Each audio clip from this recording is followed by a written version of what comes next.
എന്താ വീണ്ടും local guardian കളിക്കാനാണോ? അതോ ഇന്നലത്തെ പെർഫോമൻസിന് അപ്പോളജി പറയാനോ? അപ്പോളജി നിങ്ങളോട്? നല്ല പെഡിഗ്രി ആയിരിക്കണം. പച്ച മലയാളത്തിൽ പറഞ്ഞാൽ നല്ല തന്തക്കും തള്ളക്കും ജനിക്കണം. എങ്കിലേ അന്തസ്സായിട്ട് ബിഹേവ് ചെയ്യാനൊക്കെയുള്ളൂ. ചെറ്റ ചുറ്റുപാടിൽ നിന്ന് വരുന്നവര് എത്ര പൊതിഞ്ഞോട് നടന്നാലും എപ്പോഴെങ്കിലും ആ ചെറ്റത്തരം പുറത്തു വരും. മാന്യമായിട്ട് പെരുമാറിയാൻ ഞാനും മാന്യനാ. മറ്റേ തരം കൊണ്ട് എന്റെ അടുത്ത് വന്നാലുണ്ടല്ലോ, ഞാൻ അതിനേക്കാൾ മറ്റവനാ.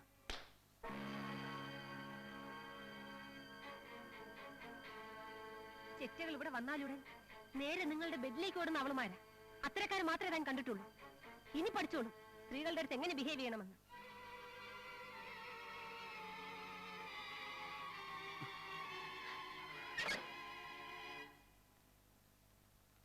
അങ്ങനെ നീ മിടുക്കിയായിട്ട് പോയാല് അത് ശരിയാകില്ല.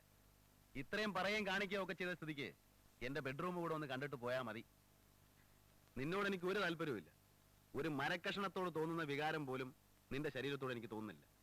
You are A third rate nasty frigid bitch, I know that. പക്ഷേ ജീവിതത്തിൽ ആദ്യമായി എന്റെ കരണത്തടിച്ചിട്ട് ഒരു പെണ്ണ് എന്റെ വീട്ടിൽ നിന്ന് ഇറങ്ങിപ്പോയാൽ എനിക്ക് പിന്നെ നിന്റെ മുമ്പിൽ തലപൊക്കി നിൽക്കാൻ പറ്റില്ല. ഒരു പെണ്ണിന്റെ കണ്ണിലേക്കും എനിക്ക് പിന്നെ ഒരു ആണായിട്ട് നിന്ന് നോക്കാൻ പറ്റാതാവും. അതുകൊണ്ടാ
ഒന്ന് പോയിക്കൂടെ ഇറങ്ങി?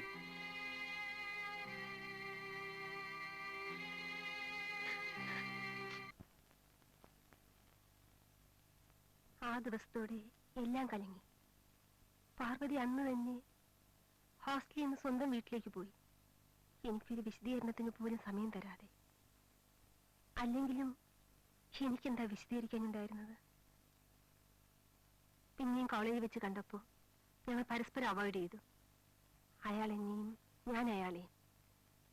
2 ആഴ്ച കഴിഞ്ഞ് കേട്ടത് പാർവതി ആശ്രമത്തിൽ ചേർന്ന ന്യൂസാണ്. അതെന്നെ ആകെ തളർത്തി. പക്ഷെ കൂടുതൽ തളർന്നത് ആ വാർത്ത ഹരീഷിനുണ്ടാക്കിയ റിയാക്ഷൻ അറിഞ്ഞപ്പോഴാണ്. അയാൾ ജോലി രാജിവെച്ചു. പാർവതി ആശ്രമത്തിൽ ചേർന്നത് അറിഞ്ഞുകൊണ്ട് മാത്രമായിരിക്കും? അതെ, അന്ന് തൊട്ട് അയാൾ റെഗുലറായിട്ട് കോളേജിൽ വന്നിട്ടില്ല. പിന്നെ സിനിമയുടെ ലോകത്തിലേക്ക് നേരെ കൂപ്പുകുത്തുകയായിരുന്നു ആ മനുഷ്യൻ. ഒരുതരം സെൽഫ് ടോർച്ചറിങ് പോലെ, അല്ലെങ്കിൽ എസ്കേപ്പ് പോലെ. അയാൾ കോളേജിൽ നിന്ന് പോയി കിട്ടിയപ്പോ ശരിക്കും നിങ്ങൾക്കതൊരു വലിയ റിലീഫ് ആയിരുന്നിരിക്കണമല്ലോ. സത്യത്തിലായിരുന്നു. പക്ഷേ കുറച്ചു ദിവസം കൂടി കഴിഞ്ഞപ്പോൾ എനിക്ക് മനസ്സിലായി, എന്റെ ഉള്ളിൽ പാപത്തിന്റെ വിത്തെറിഞ്ഞിട്ടാണ് അയാൾ പോയതെന്ന്. അതറിഞ്ഞപ്പോൾ അയാളുമായി വീണ്ടും ബന്ധപ്പെടാൻ ശ്രമിച്ചില്ലേ? എന്തിന്? എനിക്ക് ആ മനുഷ്യനെ വീണ്ടും കാണുന്നതിനെ പറ്റി പോലും സങ്കല്പിക്കാൻ കഴിയുമായിരുന്നില്ല. അത്രയ്ക്ക് ഞാൻ അയാളെ വെറുത്തു കഴിഞ്ഞിരുന്നു. എന്റെ അച്ഛനൊരു പാവമായിരുന്നു, ഒരു പാവം വക്കീൽ ഗുമസ്തൻ. അമ്മയും അങ്ങനെ തന്നെ. പാപപുണ്യങ്ങൾ, ചാസ്റ്റിറ്റി, ചാരിത്ര്യം, പെണ്ണിന്റെ ശുദ്ധി, മദർഹുഡ്, വിവാഹം, ഇതിനെപ്പറ്റിയൊക്കെ ഒരു പ്രത്യേക കാഴ്ചപ്പാട് തന്നാണ് അവരെന്നെ വളർത്തിക്കൊണ്ടുവന്നത്. എന്റെ ഉള്ളിൽ വളരുന്ന കുഞ്ഞിനെ അബോർട്ട് ചെയ്തിട്ട് വേറൊരു പുരുഷന്റെ ഭാര്യയായി ജീവിക്കുന്നതിനെ പറ്റിയൊക്കെ എനിക്ക് സങ്കല്പിക്കാൻ കൂടി കഴിയുമായിരുന്നില്ല. അതിനേക്കാൾ ഞാൻ പ്രിഫർ ചെയ്തത് ഭർത്താവില്ലാത്ത അമ്മയായി കഴിയാനാണ്. ആരും ഒന്നും അറിയാതെ അക്കൊല്ലം കോളേജ് അടച്ചു.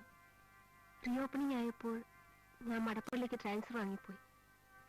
ഇല്ലാത്ത ഭർത്താവിനെ പറ്റി ഞാനിവിടെ ഒരു കള്ളക്കഥ പറഞ്ഞു. ശില്പ വളരാൻ തുടങ്ങിയതോടെ ചുറ്റുമുള്ളവരുടെ സംശയമുറ്റിയ നോട്ടങ്ങളിൽ നിന്നും അന്വേഷണങ്ങളിൽ നിന്നും ഓടി ഒളിക്കാൻ വേണ്ടി ഞാൻ നൈജീരിയയിൽ ഒരു ടീച്ചിങ് അസൈൻമെന്റ് വാങ്ങി അങ്ങോട്ട് പോയി.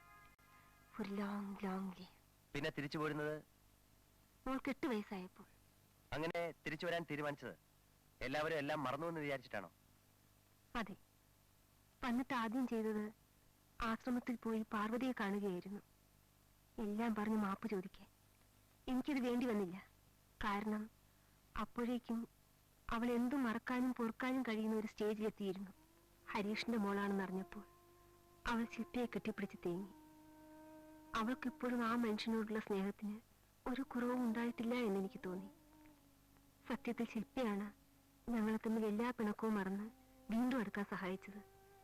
അന്നു മുതൽ മോളുടെ എല്ലാ പിറന്നാളിനും മുറവെറ്റാതെ എത്തുന്ന ഒരേ ഒരു ഗസ്റ്റും പാർവതിയാണ്. ഹരികൃഷ്ണനും നിങ്ങളും തമ്മിൽ വീണ്ടും കാണുന്നത് ടൗൺ ഹാളിലെ ആ ഫംഗ്ഷൻ വെച്ചായിരുന്നോ? അതെ. പത്രങ്ങളിലും പോസ്റ്ററുകളിലും TV സ്ക്രീനിലും ഒക്കെയായി ആ മുഖം എന്നെ വിടാതെ വേട്ടയാടിക്കൊണ്ടിരുന്നു. എങ്കിലും നേരിട്ട് കാണുന്ന അന്നാണ്. ഞാൻ എത്ര വിലക്കാൻ നോക്കിയിട്ടും ശില്പ അയാളോട് അടുക്കുന്നു എന്ന അറിവ് എനിക്ക് താങ്ങാനാവാത്തൊരു ഷോക്കായിരുന്നു. അവർ തമ്മിൽ അല്ലാത്ത എന്തെങ്കിലും സംഭവിച്ചു പോയാൽ അതായിരുന്നു എന്റെ ആദി. പക്ഷെ അതിനൊക്കെ മുമ്പ് തന്നെ ഹരികൃഷ്ണൻ അറിയാമായിരുന്നു ശില്പ സ്വന്തം മോളാണെന്ന്. രക്തം രക്തത്തെ തിരിച്ചറിയുന്നത് ഒരു സൈലന്റ് കമ്മ്യൂണിക്കേഷനിലൂടെയാണ്. അതെ, അയാൾക്കറിയാമായിരുന്നു. പക്ഷെ അത് ഞാൻ മനസ്സിലാക്കിയപ്പോഴേക്ക് വല്ലാതെ വൈകിപ്പോയി. വല്ലാതെ. Thank you aunty. വരൂ. ഓ, മോൾക്ക് ഒരുപാട് സമ്മാനങ്ങൾ കിട്ടിയിട്ടുണ്ടല്ലോ. കാലത്ത് ഫ്രണ്ട്സ് മുഴുവൻ വന്നിട്ടുണ്ടായിരുന്നു. എന്തായിരുന്നു ഇവിടുത്തെ ബഹളം? എല്ലാം കൂടെ നേരം വെളുക്കുന്നതിന് മുമ്പേ ഇങ്ങ് വന്ന് കയറി. എന്നിട്ടാ ഊണ് കഴിഞ്ഞ് ഇപ്പോഴങ്ങോട്ട് പോയിട്ടേ ഉള്ളൂ. ആന്റി എന്താ ഊണ് കഴിക്കാൻ വരാഞ്ഞേ? എനിക്കിപ്പോഴേ ഇറങ്ങാൻ പറ്റുള്ളൂ മോളെ. ഇത് തന്നെ വേറൊരു പ്രോഗ്രാമുമായിട്ട് കണക്ട് ചെയ്ത് ഇറങ്ങിയതാ. സന്ധ്യക്ക് മുമ്പ് എനിക്ക് കൊട്ടിയത്തെത്തേണ്ടതാ. അതൊന്നും പറ്റത്തില്ല ആന്റി, ഇന്ന് ഞാൻ വിടൂല്ല.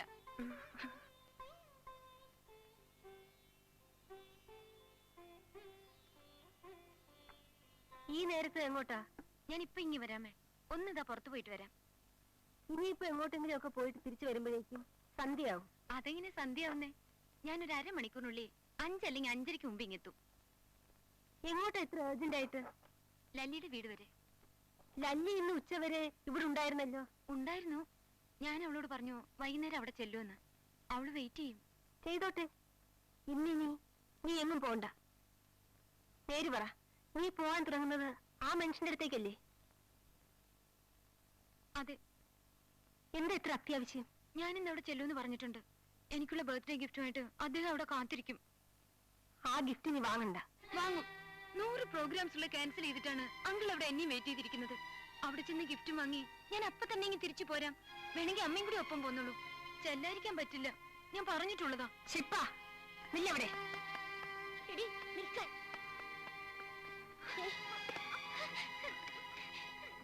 വിടൂ.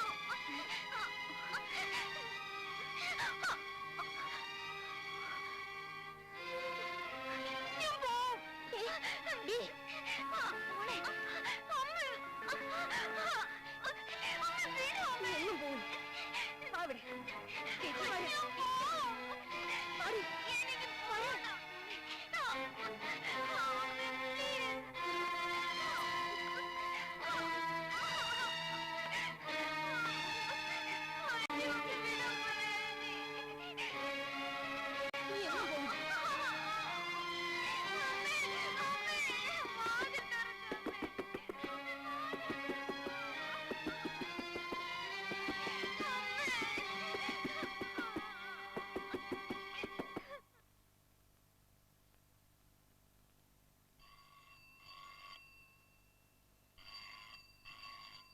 അരുതാത്ത എന്തെങ്കിലും സംഭവിച്ചു കഴിഞ്ഞു എന്നുപോലും എനിക്ക് പേടിയാണ് പാർവതി.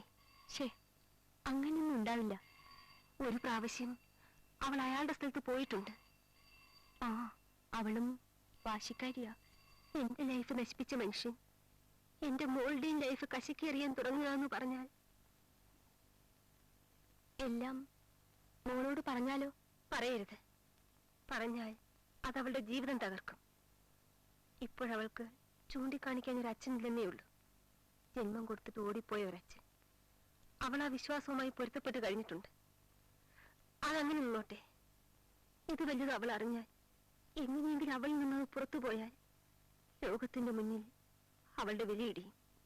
പിന്നെ ആളുകൾ അവളെ കാണുന്നത് ഏതോ ഒരു സിനിമാക്കാരന് ഏതോ ഒരു കീപ്പിലുണ്ടായ കുട്ടി എന്ന നിലയ്ക്കായിരിക്കും. അതവളുടെ മനസ്സ് തകർക്കും, ഭാവി തകർക്കും. നാട്ടുകാരുടെ മുൻപിൽ അയാൾക്ക് വേറെ ഭാര്യ ഇല്ലായിരുന്നെങ്കിൽ ഒരു പക്ഷേ ഞാനത് അവളോട് പറഞ്ഞേനെ. ഇതിപ്പോ അവൾ ഒറ്റയാളിന് വേണ്ടി മാത്രം ഇത്രയും കാലം ഞാൻ കിടന്ന് കഷ്ടപ്പെട്ടിട്ട്.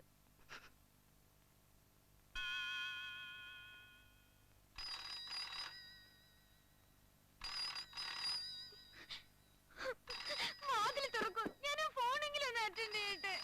അമ്മ പ്ലീസ്.